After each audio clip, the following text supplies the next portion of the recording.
He has shown strength with his arm. He has scattered the proud in the imagination of their hearts. He has put down princes from their thrones and has exalted the lowly. Hmm. You hear a text like that, and it is incredibly easy to just let the words wash over you like a familiar, comforting hymn. Right, it feels very safe. Yeah. But what we are looking at today is actually one of the most explosive political declarations from the ancient world. It really is. In this deep dive, we are looking at the opening chapter of the Gospel of Luke.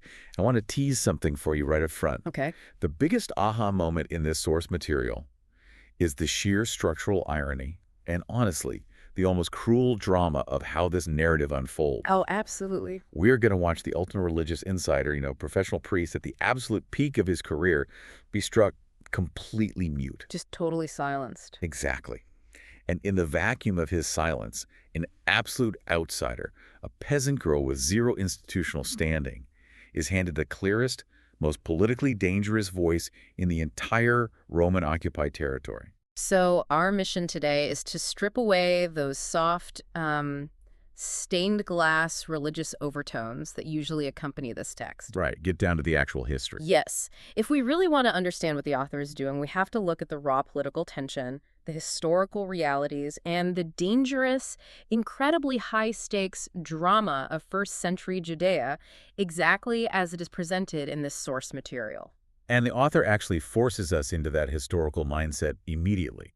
I mean, this doesn't start with once upon a time. Oh, not at all. It opens with a very deliberate, verifiable political timestamp and a statement of methodology. Yeah, the author of Luke opens with a clear declaration of historiography. In chapter 1, verses 3 and 4, the author writes, "It seemed good to me also, having traced the course of all things accurately from the first, to write to you in order, most excellent Theophilus, that you might know the certainty concerning the things in which you were instructed." Wow. Okay, so traced the course of all things accurately. Yeah. The text explicitly presents itself as researched history. Right. The author addresses a specific patron named Theophilus and promises an orderly account, basically signaling to the reader that they are documenting events unfolding in the real geopolitical world. And the real world it drops us into is the reign of Herod the Great. Mm-hmm. We're talking about roughly 37 to 4 BCE. Exactly. The text may suggest we have to understand the mechanics of Herod's power to grasp the tension of this narrative,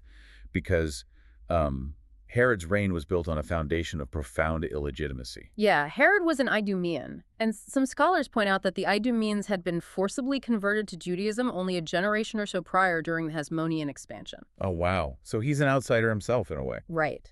Because of this ancestry, Herod possessed zero dynastic or ethnic legitimacy in the eyes of the conservative Jewish populace. He wasn't the rightful king. Not at all. He was only king because he traveled to Rome, and the Roman Senate officially voted him the title of King of the Jews in 40 BCE. So he is a client king. Yes. His entire authority is derived from an occupying foreign empire, which explains why he was famously paranoid. Oh, incredibly paranoid. Because when a leader has no organic popular legitimacy, their only mechanism for maintaining control is overwhelming brutality. Like, Herod executed his own wives and sons because he was constantly terrified of being overthrown. And that paranoia extended into every institution in Judea. Especially the temple, right? Most notably the Jerusalem temple. Herod orchestrated a massive expansion of the Second Temple complex. The colossal platform stones from his expansion are actually still visible today in the Western Wall in Jerusalem. That's wild to think about. It is, but by turning the temple into his own massive building project, he severely compromised the priesthood that operated inside it. The high priest served entirely at Herod's pleasure. So it's not a spiritual calling at the top anymore. No, it essentially turned the highest religious office into a purchased political appointment. Okay, so think of the temple in this era less like a purely spiritual sanctuary and more like a massive regulatory agency meant to govern the lifeblood of the nation. That's a good way to look at it. But this agency has recently suffered, like, a hostile corporate takeover by a foreign superpower. Rome installed a brutal puppet CEO in Herod. Right. And the aristocratic high priests at the top are essentially middle management who compromised their core principles just to keep the lights on and preserve their own wealth and status. Exactly. They operate under the constant violent surveillance of the Herodian dynasty. It is a system of very fragile compromises. Yeah. The priestly aristocracy maintains their wealth, and Herod maintains his control over the religious life of the populace. But Herod's paranoia isn't just a political footnote, you know? Yeah. It dictates the daily reality of the people operating inside his temple. Absolutely. Which raises a massive question. So into this incredibly paranoid, heavily surveilled political powder keg walks an ordinary low-ranking priest on what should be the most mundane, triumphant day of his career. Right. How does a routine, once-in-a-lifetime career milestone end up threatening Herod's entire political system? Well, to answer that, we have to look at the socio-economic reality of the man stepping into that system. The text introduces Zacharias, an elderly, observant priest belonging to the division of Abijah. And it's so easy to gloss over the fact that Zacharias was in the division of Abijah, but the actual mechanics of that rotation dictate his entire socioeconomic status, right? They really do. Priestly service in the temple was divided into 24 rotating divisions. Abijah's division was the 8th in the roster. Okay, so what does that mean for him practically? This meant that Zacharias was essentially a blue-collar rural priest. He traveled to Jerusalem to serve in the temple for just 2 one-week periods a year. Just 2 weeks. Yeah. The rest of the time, he lived an ordinary life in the hill country. This highlights the massive economic gap between the wealthy, politically connected temple aristocracy living in Jerusalem and the poor working-class priests who merely rotated through. The text also notes that he and his wife Elizabeth, who is a descendant of Aaron's priestly line herself, are childless, which carried a heavy, isolating social stigma in that culture. It did. So Zacharias arrives in Jerusalem for his routine week of service, but he is chosen by lottery to enter the holy place and burn incense. Which is a huge deal. Because there were thousands of ordinary priests, most would never get this opportunity. Stepping into the holiest accessible space in the Jewish world to offer this incense is the absolute professional peak of his entire life. And while he's in there, alone, the angel Gabriel appears to him. Yes. And Gabriel delivers a highly specific announcement. Elizabeth will bear a son named John. But Gabriel uses very particular vocabulary to describe this child's future.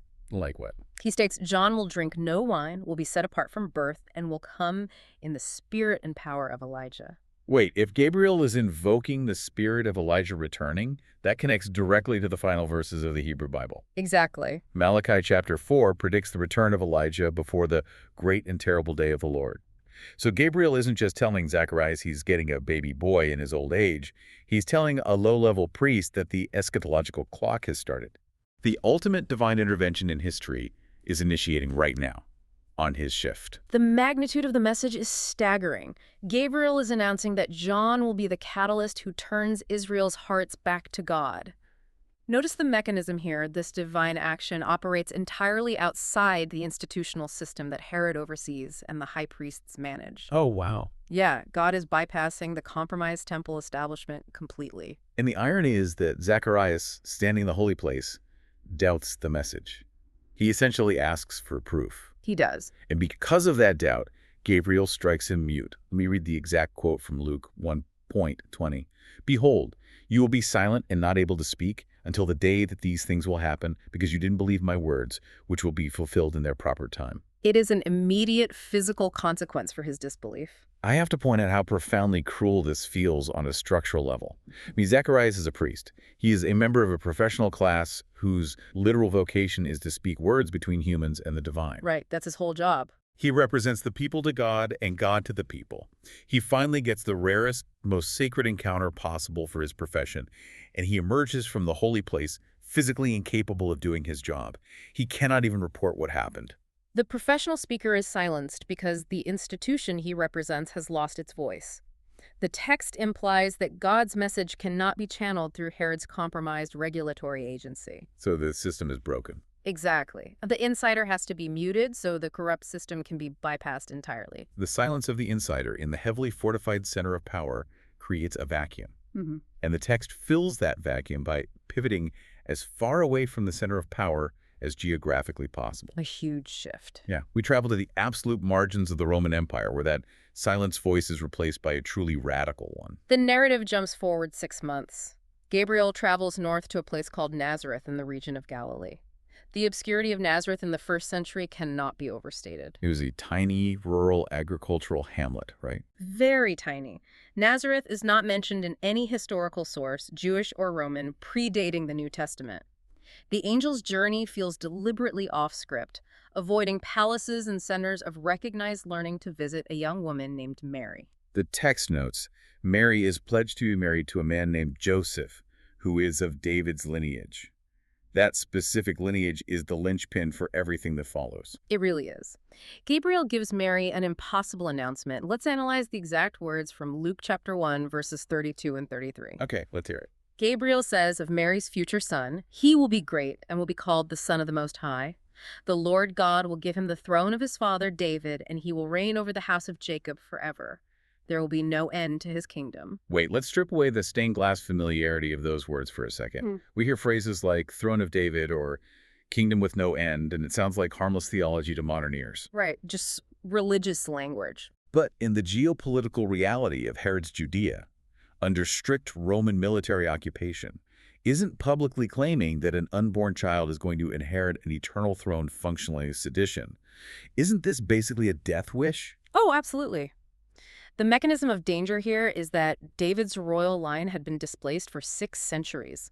To suddenly claim a restoration of that cosmic, unending monarchy is an existential threat to the Herodian dynasty. Because Herod is paranoid enough as it is. Exactly. We have already established Herod's paranoia and his willingness to murder his own children to protect his power.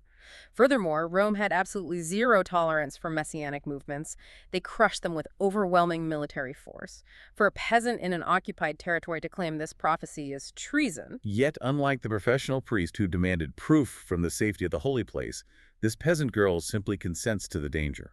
It's a striking contrast. A young woman with no priestly credentials, no institutional standing, and no wealth hears the exact same divine messenger that visited the priest, and she agrees to the calling. The narrative immediately moves Mary south into the Judean hill country to visit her relative, Elizabeth, who is now 6 months pregnant with John.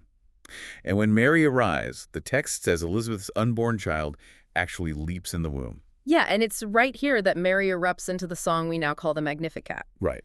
The political subtext of the chapter becomes undeniable text at this moment. A first-century audience, steeped in the Hebrew scriptures, would have instantly recognized the thematic echoes of ancient barren women who gave birth, like Hannah, but the actual vocabulary Mary uses is violently disruptive. This brings us right back to our opening quote. She sings that God has put down princes from their thrones and has exalted the lowly.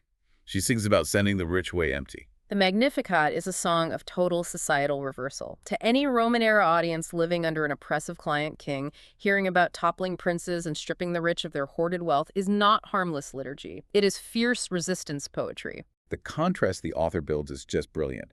The aristocratic, wealthy religious establishment has been physically silenced by the divine. The radical, kingdom-toppling resistance poetry is instead put into the mouth of a marginalized peasant woman. The outsider speaks the truth the insider couldn't handle. So how does this chapter actually wrap up? The chapter ultimately brings the immediate suspense of these miraculous pregnancies to a close. Elizabeth gives birth to her son. When the time comes for the circumcision and naming of the child, the family assumes he will be named after his father. Right. But Zacharias, still mute, asks for a writing tablet. He writes, "His name is John."